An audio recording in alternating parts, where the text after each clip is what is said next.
All right, so welcome back, ladies and gentlemen. We have an essay due in about 6 weeks, and that gives us a false sense that we don't have anything to do with it right now. But now's the time that we need to focus on the essay so that when you hand it in November, you'll be happy with the results. So to date, we've analyzed the source. So we've gone through the first step of an essay. And now we're beginning to look at the response to an essay. But it's not as simple as just looking at the essay and just start typing. Being that we have 6 weeks to look at it, we're going to be responding at a deeper level. So this week in seminar, we took the essay prompt, the one that we can see there on the screen. We began to break it down into different arguments or statements or assumptions. And the first assumption, the one we focused on this week, is the statement, it is only through interdependence that we can create the global unity necessary to overcome our common challenges. So we, in our seminar this week, we worked on that assumption and we looked for evidence that perhaps global unity can be created not through interdependence, but through dependence upon an empire or a core country. So we've explored the assumption once already, and I would suggest to you that that's the logical next step, is to identify these assumptions and to explore possible counter-arguments to them. To that note, we are still working on developing a thesis here today, working towards that, and in order to do that, we are unpacking those assumptions. And that key first assumption is still only through interdependence can we create global unity necessary to overcome common challenges. So with that in mind, this is what we've come up with. So here's the assumption again that we're going to be working on today. And these are the thoughts that we've seen in the two videos and the one article we read and the two videos we watched.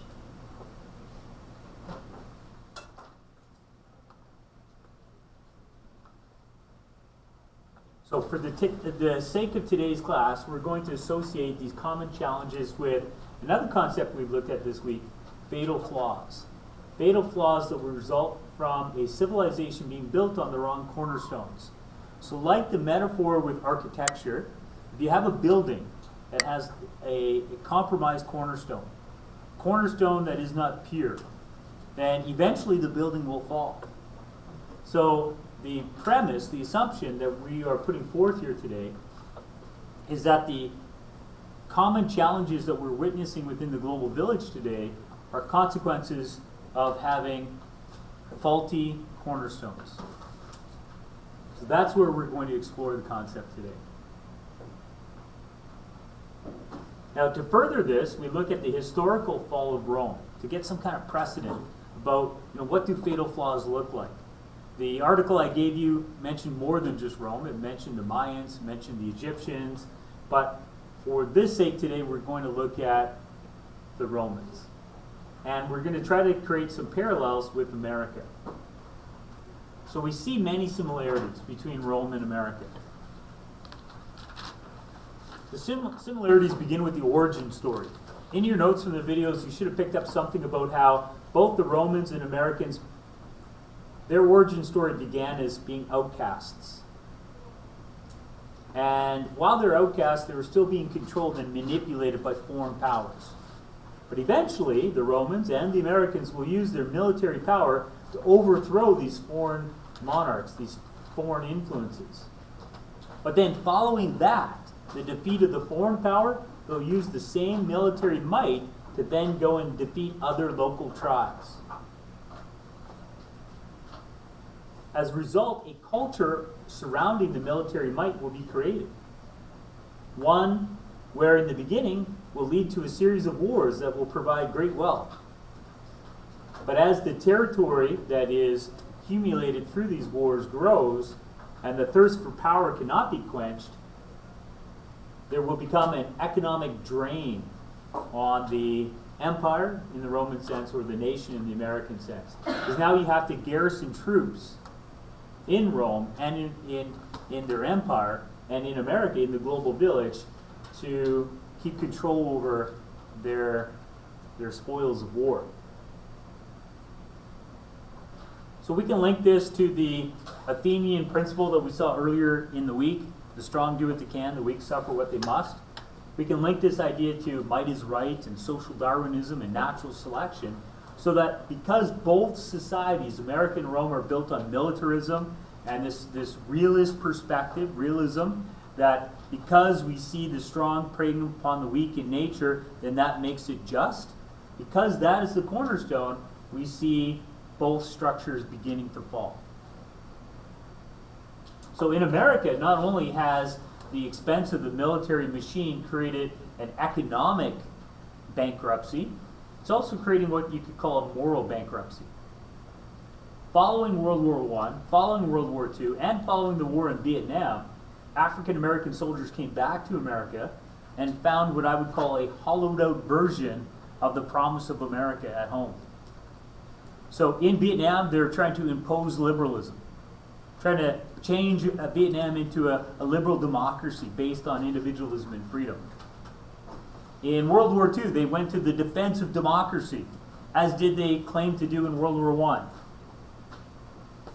But each time those soldiers came back to America, and they found an America where they were not allotted the same liberties that they were either fighting for or imposing during those wars. This leads to a disconnect that leads to tension in society. And tension can lead to a shake in the foundation that can destroy the nation. We also see corruption. Because justice is an illusion, the strong can still do what they can, and the weak will still suffer what they must. Big corporations are immortal and sometimes immoral. How do you put a corporation in jail? There is no body to incarcerate. Yes, they can be fined, but if the cost of the fine is less than the cost of them changing their behavior, corporations often continue to act unethically. That's a challenge for a nation built on corporations. So why don't people address it? Well, we have a distracted populace. That in ancient Rome, bread and circus was used to divert the attention of the people. In America, their attention is diverted with pop culture. The real malaise is inequality. That both are founded on this principle of inequality. That in Rome, you saw an abundance of poverty and widespread socioeconomic division. And in America and in the global village, built in America's image today, we discuss the idea of the 1% and the 99%. We have people worth in excess of $100 billion, and we have homeless people here in Wetaskiwin.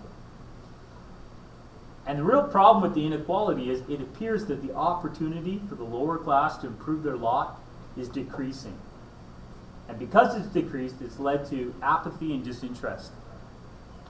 So in ancient Rome, this meant that the Roman jobs for the low-skilled workers went to foreign slaves that were brought into Rome.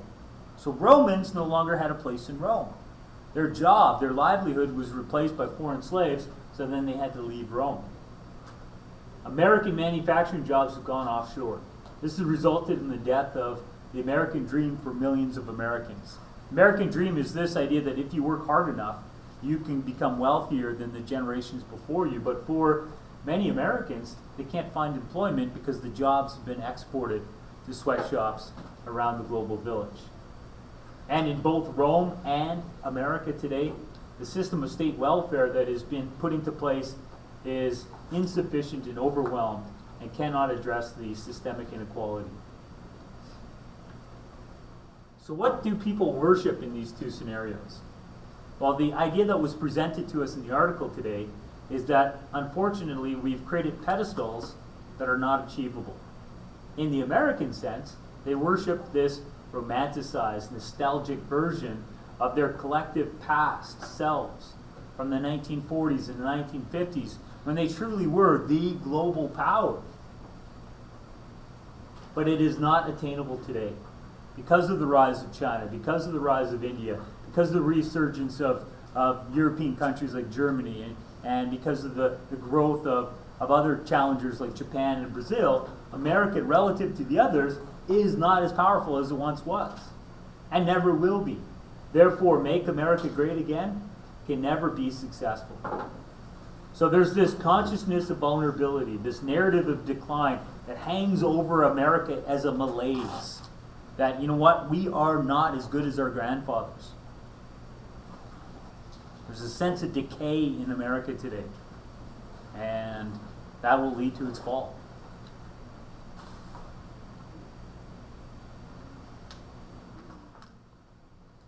There's also a lack of unity. In the United States, we have a country divided among Democrats and Republicans.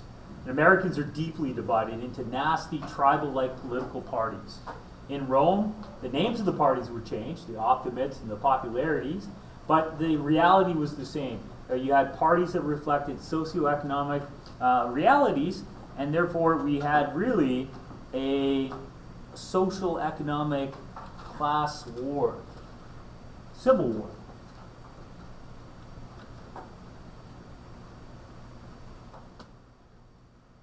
We also see as a founding cornerstone of both America and Rome greed and consumerism and an unquenchable lust. The Romans, because of this, they exported great wealth to China to import Chinese silks so that they could display their wealth to others and impress them. But as a result, much of Rome's wealth was also exported. Their currency was devalued. Less and less gold was used to create their coins. Eventually it wasn't gold, and then it was silver, and then eventually it wasn't even silver, and the country became bankrupted. America is following the same path. America and Americans are deeply in debt.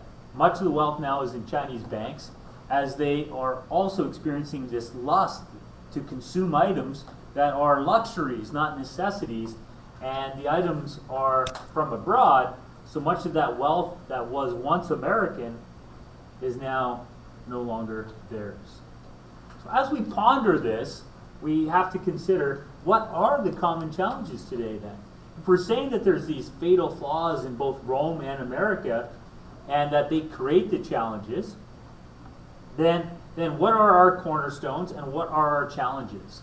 Well, we're going to be addressing our challenges in future classes, but you could say at a global level, our cornerstones include democracy, and nationalism, and capitalism, and individualism, and human rights ahead of human responsibility. This overall sense of, it's me before we. And as we saw with the Roman and the American examples, these cornerstones may not be as pure as we thought they were. We don't have democracy in America, we have oligarchy. Because not everyone has an equal opportunity to influence government policy. Due to corporate influence, you could even say you have a corpocracy, a rule by corporations. So when you have a cornerstone that is meant to be democracy, it's meant to be 3 feet by 8 feet, but really it's only 2 feet by 6, then your building begins to become unstable. It's not the stone you thought it was. The democracy in America is not the political system we thought it was. It's a facade. It's not a true democracy, ruled by the people for the people. In America, because of the system that has been created, the elite economically have an undue influence on government policy to the extent that there's been a compromising of government. This is what the military-industrial complex is. So you could make the argument we are at a crossroads. Option 1, we try to renovate the building and therefore preserve these cornerstones. I don't know if you have family that are in construction, but if your building has faulty cornerstones, and that's why it's collapsing, and you try to save the building, but you don't address the foundational problems, your building is still going to be condemned to collapse. So renovating the building, try to preserve those cornerstones, is not a lasting solution. So what was presented to us was maybe a more lasting solution. Option 2, we push the existing structure down and build a new one with new cornerstones. So taking an extreme, what might this look like? Well, one potential example given to us was the idea of decentralizing America. But will it be enough? Would it be enough to take the emphasis from Washington, D.C. to more local initiatives? We have some evidence that local initiatives have had great progress. Cities putting up turbines, cities planting trees. But the unfortunate reality is we are hyper-connected in one biosphere, and therefore even if all the American cities, all the North American cities, even if all the non-Chinese cities in the world do have local initiatives to address common challenges, in this hyper-connected global village, this biosphere, as long as the Chinese still continue to burn fossil fuels like coal, we'll still have climate change. In a hyper-connected biosphere, we can address local wildlife habitats, but we're ignoring the wildlife habitats that are in the Amazon or in the Serengeti. That we should think globally and act locally, but are there some problems, some challenges that we're going to not be able to solve in that manner? So can we, through local initiatives, solve all of our common challenges in this hyper-connected biosphere? That's something to look at while we're studying related issue 3 and 4 in this course. Potential example 2, like the caterpillar who enters the cocoon to become a butterfly, they have no idea what they're doing.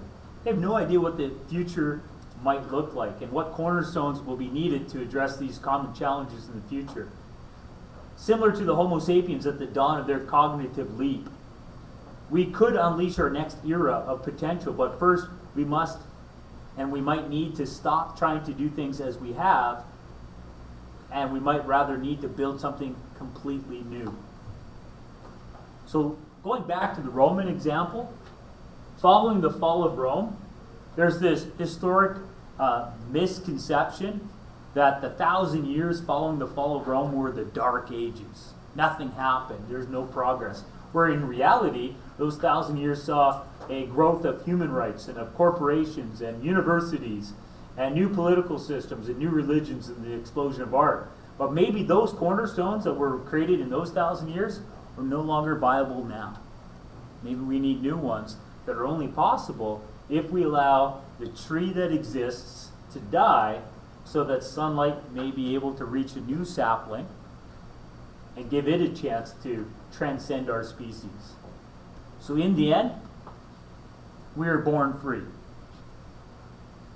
But we now live in cages of our own creation. These cages are artificial. There's no such thing as government. There's no such thing as money. Money only has value because we have this common myth that we share that it has value.